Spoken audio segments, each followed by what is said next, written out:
मैं कोई चवन्नी हूं जो ऐसे करके जो है पलट जाऊंगा।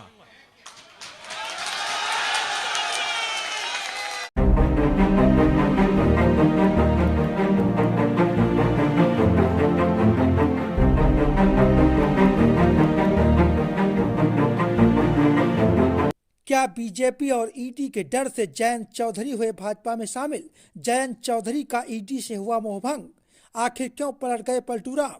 हम आपको एक पुराना वीडियो दिखाते हैं जिसमें जयंत चौधरी जी भाजपा की बुराई करते नजर आ रहे हैं।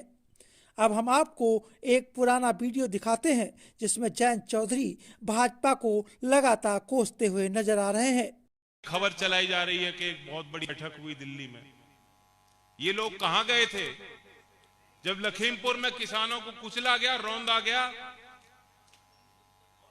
पशु भी होगा तो आप इस तरह से गाड़ी, कोई इंसानियत रखने वाला कोई भी इंसान इस तरह की वारदात नहीं होने देगा जिस तरीके से आप किसानों को रौंद के वो गाड़ियां चली गई।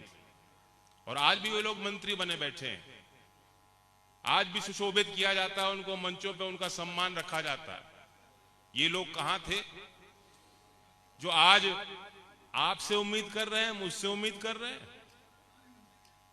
मैं कोई चवन्नी हूं जो ऐसे करके जो है पलट जाऊंगा?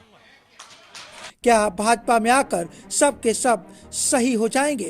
क्या भाजपा सबके पाप को धुल देने वाली वैतरणी बन चुकी है? क्या बीजेपी लोकतंत्र की हत्या कर रही है?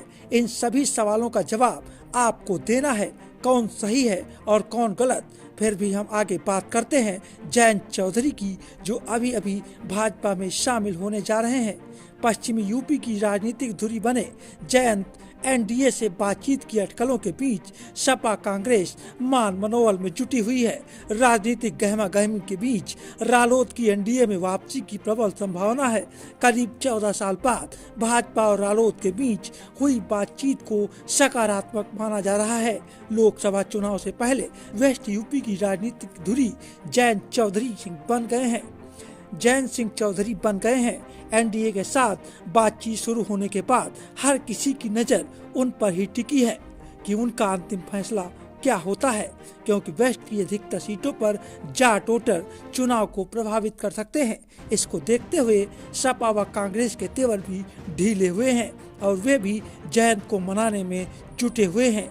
वेस्ट यूपी की बागपत, कैराना, सहारनपुर, मुजफ्फरनगर, मेरठ, बुलंदशहर, गाजियाबाद, बिजनौर, नोएडा, अमरोहा, मुरादाबाद, संभल, पीलीभीत, बरेली, आंवला, बदायूं, मथुरा, फतेहपुर सीकरी, फिरोजाबाद, आगरा, अलीगढ़, हाथरस सीटों पर जाट वोटर हैं। इनमें अधिकतर सीटों की यह स्थिति है कि यहाँ जाट वोटर चुनाव प्रभावित कर सकता है और जाटों को सबसे ज्यादा रालोद के साथ माना जाता है। ऐसे में रालोद अध्यक्ष चौधरी जयंत सिंह की एनडीए के साथ जाने को लेकर बातचीत शुरू हुई है, तो सपा व कांग्रेस को चुनावी गणित गड़बड़ाने की चिंता हो गई है, इसलिए अब भी जयंत को मनाने में जुट गए हैं। ये कहा जा रहा है कि जयंत के साथ तय हुई 7 सीटों में जहां अभी तक 3 पर अपने प्रत्याशी उतारने का दावा बना रही थी, वहीं अब रालोद के प्रत्याशी ही उतारने के लिए राजी हो गई है।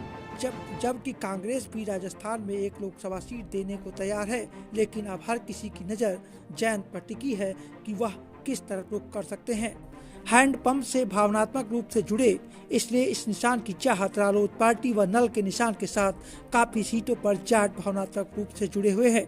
इसलिए ही माना जा रहा है कि सपा अपने प्रत्याशियों को रालोद के सिंबल पर उतारना चाहती थी।